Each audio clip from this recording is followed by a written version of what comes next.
Pessoal, bom dia, boa tarde ou boa noite, né? A gente não sabe qual o momento certo da exibição da palestra.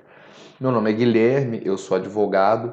O tema da nossa palestra hoje é sobre a Lei Geral de Proteção de Dados, requisitos essenciais para uma plataforma em compliance com a LGPD. Bom, antes de mais nada, deixa eu me apresentar um pouco melhor para vocês. Eu sou advogado, bacharel em Direito pelo Centro Universitário UNA desde 2015. Sou sócio fundador do escritório GLP Advocacia, pós-graduado em Lei Geral de Proteção de Dados em Lato Sensu e autor do livro Lei Geral de Proteção de Dados, comentários à Lei 13.709 de 2018.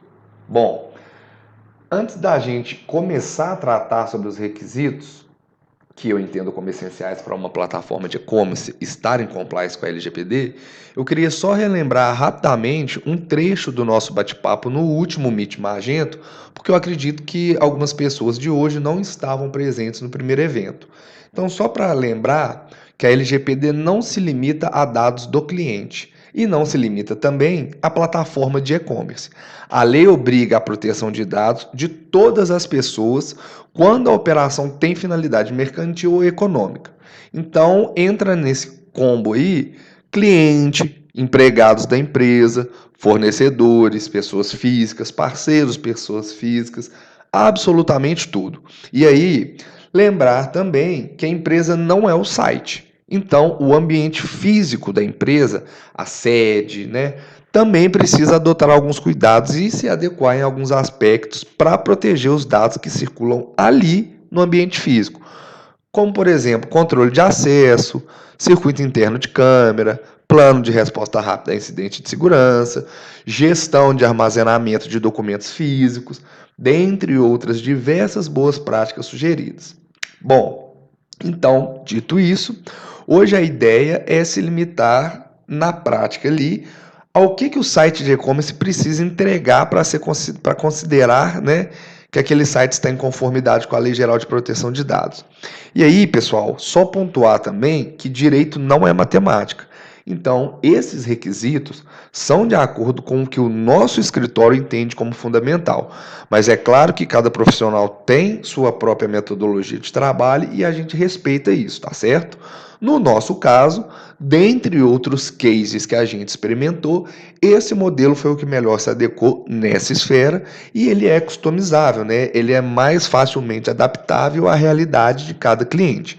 Enfim, vamos lá. Objetivamente, os 4 principais gaps para uma conformidade da plataforma de e-commerce são uma política de privacidade bem construída, uma política de cookies que seja bem didática, uma ferramenta para o usuário gerir as opções de cookie que ele, o usuário, deseja autorizar e, por fim, os termos de uso da plataforma.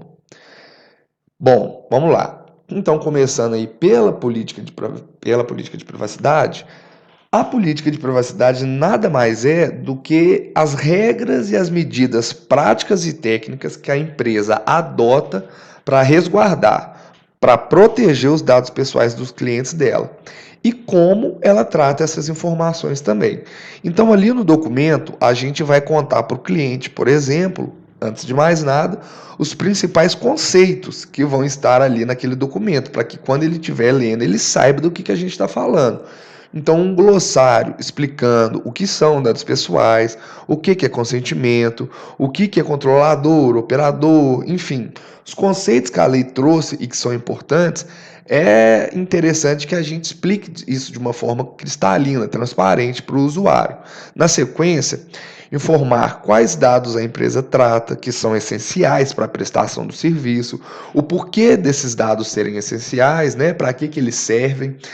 Se, porventura, a empresa tratar dados que não são essenciais para a prestação do serviço dela, solicitar o consentimento específico do usuário para isso. Geralmente isso é feito através de uma ferramenta própria de coleta de consentimento, né, com checkbox. Esclarecer para o cliente as finalidades desse tratamento, explicar para o cliente quando os dados deles vão ser tratados, se a empresa compartilha esses dados com outras empresas ou com outras pessoas, e se sim, se compartilha para qual finalidade, elencar no documento quais são os direitos do titular da informação que foram trazidos pela LGPD, né? A LGPD elenca ali uma série de direitos que devem ser resguardados do usuário e como que o usuário faz para executar essas prerrogativas caso eles desejem.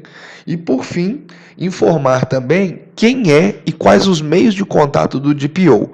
Para quem não sabe, a LGPD ela determina que a empresa nomeie no mínimo uma pessoa como responsável pelos assuntos correlatos a dados pessoais.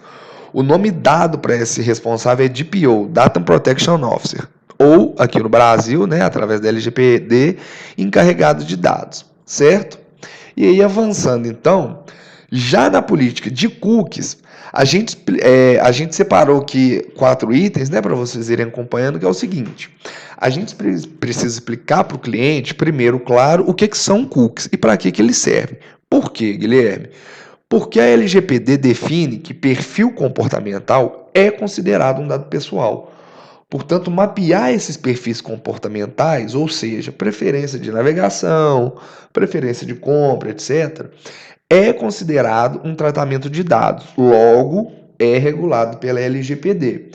E aí a gente vê muito site hoje só colocar lá uma caixinha de informação dizendo: este site utiliza cookies. Se você quiser navegar, clique em aceitar. Pessoal, isso não é compliance, tá? Isso não é conformidade. Primeiro, porque um dos princípios fundamentais da LGPD é a transparência da informação. Então, se você não explicar para o cliente minimamente o que são cookies, já está errado desde o princípio, porque ele não vai saber. E outro pilar fundamental da LGPD é a autonomia do dono dos dados, da informação, sobre o que pode ou não ser feito com aquela informação. Então, os cookies que o site pode utilizar, num primeiro momento, são aqueles estritamente necessários para o funcionamento da plataforma. Por exemplo, para manter o usuário logado, porque aí o site precisa minimamente daquilo ali para funcionar. Mas fora isso, se a informação não é essencial, aí vai necessariamente é preciso coletar o consentimento do titular, como, por exemplo, para utilizar os cookies de mapeamento de preferência de navegação, analytics, sugestões de produto, vitrine inteligente, né, etc. E aí vocês vão me perguntar, e como que é feito isso? Bom, isso é feito, tem que ser garantida a autogestão, né? E a gente orienta aqui os dois tópicos, autogestão e divisão por função. Isso é feito através de uma ferramenta de gerenciamento de cookie. Então, ao invés de só inserir na plataforma um aviso que o site utiliza cookies, é necessário ter lá um botão de gestão, onde ele vai poder selecionar os cookies que ele deseja autorizar. E, claro, os cookies que são necessários vão estar lá sendo informados quais são e eles já ficam automaticamente sinalizados. E aí não tem como ele desgrifar ou desselecionar esses cookies essenciais. E é por isso que é muito importante aqui, pessoal, na parte conceitual, que seja muito bem explicado para o cliente o que são cookies. Porque se ele está navegando, por exemplo, no seu e-commerce, é porque ele está procurando produto, né? Ele está buscando ali coisas que façam ali o perfil dele. E se ele entender que o site consegue mapear, por exemplo, aquilo que ele gosta, aqueles produtos que ele mais prefere, muito provavelmente ele vai autorizar a utilização desse cookie. Não tem por que ele não autorizar, né? Mas desde que ele entenda o que é, certo? E aí, avançando para a questão dos termos de uso, que a gente falou que é um outro documento, né, de caráter essencial. Na verdade, os termos de uso eles nem são obrigatórios pela LGPD, e sim por uma outra lei, Lei 7.962, lá de 2013, certo? Termo de uso, basicamente, é o contrato, né, é o contrato do negócio que o usuário está adquirindo, seja um produto ou seja um serviço. Então ali tem que constar as regras propriamente ditas do negócio e não as regras de tratamento de dados. como, por exemplo, vamos lá, as regras de como que funciona a garantia do produto, regra de frete, os meios de contato com a empresa, regras para solicitação de troca, prazos de troca, como que funciona o faturamento, emissão de nota, né, etc. Mas influencia sim na LGPD também. Por quê? Porque, por exemplo, para frete, você vai precisar fornecer dados pessoais do usuário, pelo menos nome e endereço. Para faturamento do pedido, você vai tratar dado pessoal, pelo menos nome e CPF. Para garantia, você vai tratar dado pessoal, pelo menos nome e número do pedido, para você conseguir identificar o produto e o comprador. Então, como ali também vão ter algumas características relacionadas ao tratamento de dados pessoais, é importante que, quando for discorrer sobre no documento, conste lá também as regras do tratamento que é feito desses dados pessoais nesses momentos. E aí, já encaminhando aqui para a conclusão, eu coloquei uma frase aqui entre parênteses, como se fosse uma citação de alguém, mas é uma frase minha mesmo, tá, pessoal? Foi só para destacar. Bom, vamos lá.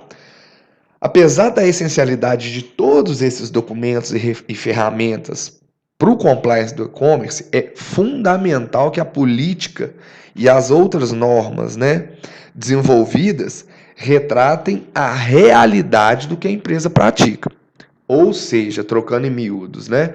Não adianta absolutamente nada você ter as políticas de privacidade, de cookies no site, as ferramentas de gestão, de coletas de consentimento, se aquilo ali não é real. Porque a conformidade aí ela vai ser só de forma, não vai ser de conteúdo. Então, na primeira auditoria, na primeira fiscalização, na primeira reclamação que a sua empresa tiver do cliente, do usuário em relação ao tratamento de dados, a empresa já vai ser interpelada. Certo, pessoal? Aí aqui é só um esqueminha da ordem dos gaps, né? Então, política de privacidade, cookie, ferramenta de gestão de cookie, termo de uso, e aí o Go Live, entre aspas, né? O Go Live, que seria a disponibilização daquilo ali na plataforma. E aqui é uma dica de, na verdade, tudo que for voltado para adequação LGPD, tanto física quanto nas plataformas, tá?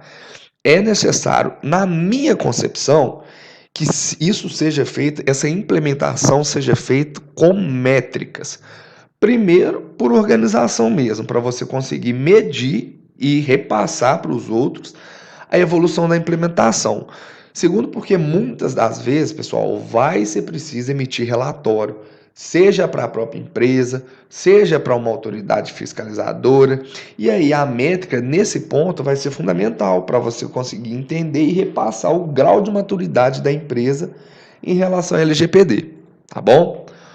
Bom, pessoal, então é isso. Eu queria pedir as minhas mais sinceras desculpas por não poder estar presente com vocês. Fiquei muito sentido mesmo, mas enfim, eu tive um imprevisto bem próximo da data e não consegui comparecer presencialmente. Mas espero que, mesmo à distância, eu tenha conseguido contribuir para o evento. Falei na última edição e volto a repetir que o diálogo entre jurídico e desenvolvedores a partir da LGPD precisa ser mais próximo cada vez mais, porque fatalmente para um caminhar vai ser preciso que o outro esteja orientando. Combinado? Meu muito obrigado a todos. Fica aqui o meu e-mail, em caso de dúvidas, né? Ou se alguém quiser tratar algum outro tipo de assunto, a gente está aí 100% à disposição. Muito obrigado, pessoal.